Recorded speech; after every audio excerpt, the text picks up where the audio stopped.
Welcome to this explainer. I'm absolutely thrilled to have you here today because honestly, we're going to completely flip the script on something most people just accept as an absolute fact. If you've ever wanted to glide across a dance floor but stopped yourself dead in your tracks because you didn't have someone to dance with, well, you're going to want to pay close attention. Today, we're exploring a pretty surprising truth about ballroom dance. You really don't need a partner from day one to start learning. Okay, let's dive right into this. I mean, it's the single most common roadblock, isn't it? You picture ballroom dancing, and immediately your brain envisions two people perfectly synchronized, practically moving as one. And yeah, that intimidating image stops so many focused, eager learners before they even take a single step. The assumption is basically that no partner equals zero opportunity. But as you'll see, we're going to look at why that assumption is entirely backward when it comes to actually laying your foundation. The core idea of our source material really hits the nail on the head here. Sure, ballroom eventually becomes a close couple activity. That's the whole point, right? But the absolute hardest early skills, things like body alignment, finding your rhythm, and weight changes, those can actually be tackled entirely solo. Actually, scratch that. Tackling them alone might just make you a significantly better dancer right out of the gate. So to really understand this, we need to deconstruct what these solo skills actually are. Let's unpack exactly how solo practice builds the vital consistency you're going to need. It's kind of like a magic trick, and the secret behind the illusion is strict, repeatable, individual mechanics. Okay, so here are the 4 core solo skills you can train right in your living room long before you ever set foot in a fancy grand ballroom. We're talking about posture and frame, footwork and technique, timing and musicality, and finally, balance and directional control. Let's break each of these down one by one. Let's kick things off with posture and frame. This basically means learning exactly where your shoulders, arms, and head sit relative to your own center. And think about it. Establishing your own physical center and a rock-solid frame is absolutely critical to do on your own. Why? Well, if you can't hold your own arms up correctly or keep your spine aligned, what on earth is going to happen when you suddenly introduce another human being's weight, gravity, and momentum into the mix? It completely falls apart. Solo practice is what solidifies that frame. Next up, we have footwork and technique. Now, this involves practicing your step timing, your pivots, and hitting your foot placement with absolute accuracy. When you're alone, you can drill that foot placement over and over again until it's just pure muscle memory. You get to build this vital consistency without the awkward, honestly anxiety-induced distraction of accidentally stepping on someone else's toes. You're just isolating those leg mechanics so they become completely second nature. Moving right along to timing and musicality. This means counting beats, recognizing phrasing, and learning to step smoothly through any changes in tempo. So the crucial point is that mastering the music on your own makes you a much more reliable partner later on. Think about it. If you're constantly relying on your partner to find the downbeat for you, you kind of become a burden to dance with. But if your internal metronome is already locked in through all that solo practice, you become the exact kind of partner everyone wants to dance with. And that brings us to our 4th pillar, balance. This is all about controlling your own weight transfers and movement lines.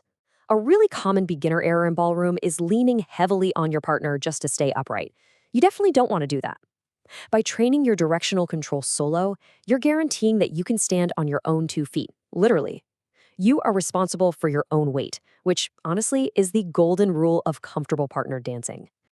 All right, so we know what to practice. Now let's shift gears a bit to some actionable advice on how to practice. A super important distinction from the source material is that just dancing around your living room aimlessly isn't really going to cut it.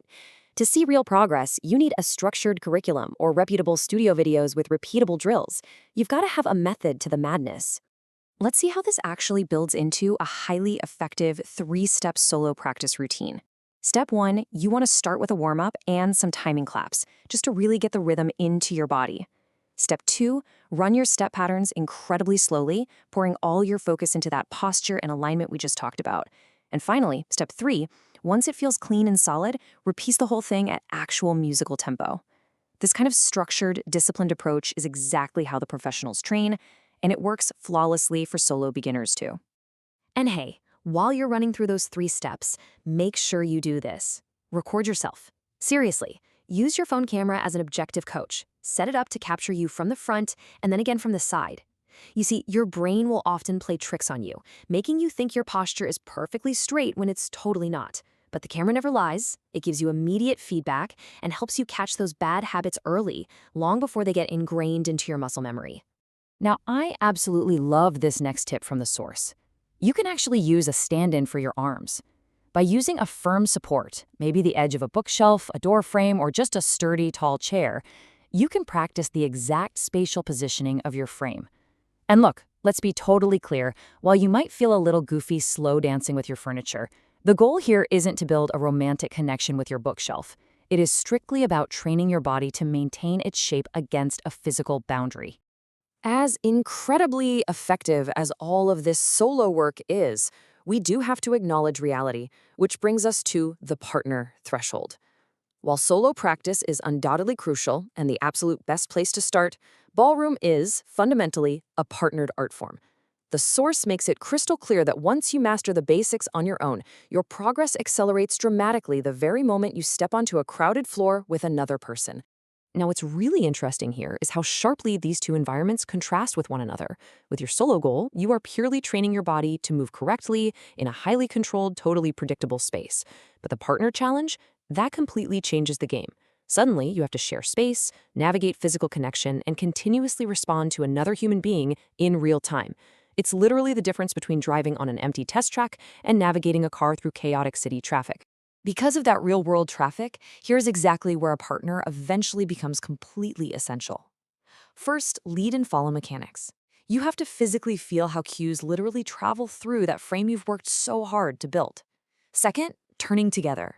I mean, it's one thing to pivot alone, it's a whole other beast to maintain your shared shape while rotating as a couple. And third, floorcraft. This is the fine art of moving safely around dozens of other moving couples in a social setting. Solo practice is great, but it can only approximate these three elements. So how exactly do we bridge that gap? Let's transition into the final stretch of our explainer and give you a really practical roadmap. You've put in the solo work, your posture is looking great, your timing is rock solid. Now, what are the practical next steps for successfully crossing that partner threshold and actually getting out into the ballroom? All right, here is your timeline. In your first days, you're at home, deeply focused on those fundamentals, basic steps, posture, and rhythm. But within your first weeks, you should be actively seeking out beginner group sessions and partner matching events. Seriously, don't wait until you feel perfect. Then, moving into your first months, start attending open practice nights. A lot of times, studios have arrive early sessions specifically designed for instructors to help newcomers pair up. Combining your solo discipline with real-world practice like this is simply the fastest possible path to mastery. Which leaves us with this final thought. We've completely dismantled the idea that you have to just sit on the sidelines waiting for a partner to magically show up.